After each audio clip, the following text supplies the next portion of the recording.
Salut les padawans. Salut les jeunes padawans. Ici le papy des comics. Que la farce soit avec nous. Je vais faire une petite vidéo aujourd'hui sur une BD qui me tient à cœur. Parce que déjà j'y ai participé énormément.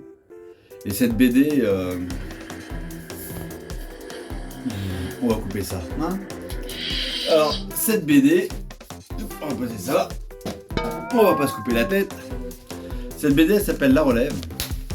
Alors, La Relève, qu'est-ce que c'est déjà? Bah, ça, c'est quatrième de couverture. Vous voyez, c'est beau. Alors, dessin de Lorenzo. Entre autres, parce qu'il y a plusieurs illustrateurs dedans, entre guillemets. Enfin, pas entre guillemets, il y a plusieurs illustrateurs. Ça a été un projet qui a été à l'origine imaginé par Alexandre Lavore, donc Alex, qui régulièrement écrit des histoires pour Yamraj Comics, entre autres, et il fait aussi des livres pour enfants. C'est pas tout. On va couper ici. Donc me revoilà. Après avoir traversé la galaxie pour aller chercher l'origine de cette histoire. L'origine, c'est ça. C'est Super-héros, une histoire française. Alors, c'est pas une BD. C'est une anthologie. Une anthologie sur les origines des super-héros made in France, et on peut dire même une anthologie sur les super-héros du monde. Parce qu'avant d'arriver made in USA, les premiers super-héros étaient français. Ou les super-héroïnes, on va y revenir, étaient françaises. Tout simplement. Donc voilà. Donc ça a été écrit par Xavier Fournier.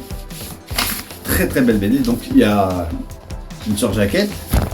On voit Super Dupont, mais à l'intérieur, hop, la cover, la voilà, la voici, très belle cover avec Super Dupont, qui est un super-héros des années 70-80, je sais plus dans quel magazine ils apparaissaient. J'étais petit, oui j'étais petit un jour, malgré mon grand âge. Voilà, entre autres, il y avait plein de super-héros. À part que dans Strange, il y avait aussi dans Pip, Gadget, compagnie, ou des aventuriers. Hein. Voilà, parce qu'on disait super. À l'époque, on parlait aussi des aventuriers. Blake le Rock,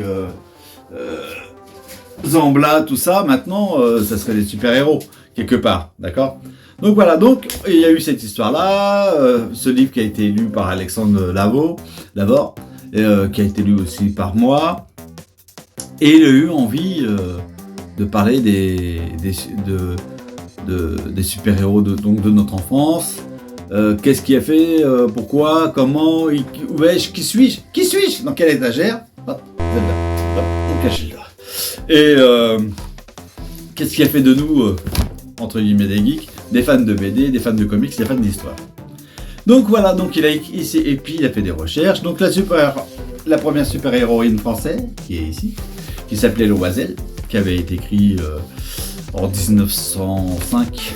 Bon, c'était un roman, hein. C'était pas des BD bien sûr, c'était un roman, mais ça reste du super-héros. Et du coup il s'est dit, bah tiens, on va partir de là, de la racine du mal, du bien, de la force, du côté obscur ou de la lumière, qui a été écrit, voilà. Et on va lui imaginer une histoire transversale, intergénérationnelle, qui parle donc des super-héros de notre enfance, qui sont pareils dans Titan ou dans Strange, mais aussi des super-héros actuels qui sont soit passés à la télé, ou écrits par des fans de BD comme nous. Voilà. Donc dedans, vous pouvez retrouver plusieurs super-héros différents qui tournent autour de ce personnage-là. Donc là, par exemple, oups, ici, là, il y a Amazona. Alors, c'est pas vraiment une super-héros française, parce que c'est du Golden Age américain, il me semble, qu'il y a une petite histoire, voilà. Mais qui paraît maintenant chez Yamraj. publication française. Et en plus, comme elle n'a eu qu'une seule histoire dans les années 1920, on peut pas dire qu'elle soit vraiment une super-héros américaine. Donc voilà. Mais bon, on a aussi, du coup, si vous pouvez voir sur les couvertures, plusieurs super-héros actuels. Donc je vous conseille quand même de le lire. Comme vous pouvez voir, c'est un beau bébé quand même. Hein. Vous voyez, là c'est ces deux Amazones en gros qui se là sur cette histoire qui se foutent sur dessus quoi. Comme dans toute histoire de super-héros avant de devenir amis, mais pas que. Il y a d'autres intervenants. Voilà. Après, l'histoire commence. Alors sous les dessins de Lorenzo, Laurent Angélique. Les magnifiques couleurs d'un artiste incroyable que je vous recommande. Hein. Voilà. C'est moi. Sous l'histoire du crayon donc d'Alexandre. C'est un beau bébé, il coûte pas cher, il coûte 15 €. Franchement, il y a je sais plus combien de pages, et à la limite on s'en fout. En plus vous faites une bonne action parce qu'une partie de l'argent récolté part pour une association qui contre l'illettrisme. Moi j'avoue que j'étais moi-même pas féru de lecture ou j'étais pas très fort en classe quand j'étais petit. Je n'étais pas grand. Je montrais mon cul à tous les passants. Et je suis venu à la lecture par les comics, par les lectures Strange, par les lectures des éditions Lug, où il y avait les premiers Spider-Man, les Nova, les Titans, où j'ai pu voir Photonique, qui était déjà un super-héros français, les Micronautes, que vous pouvez retrouver là-dedans d'ailleurs, hein, parce qu'on a eu la chance de retrouver et d'avoir l'accord de tous les auteurs de ces personnages-là que nous avons fait se rencontrer dans cette histoire. Alors à chaque fois c'est 2-3 pages par histoire, mais vous allez voir ça se lit facilement et vous allez y prendre plaisir. Donc voilà.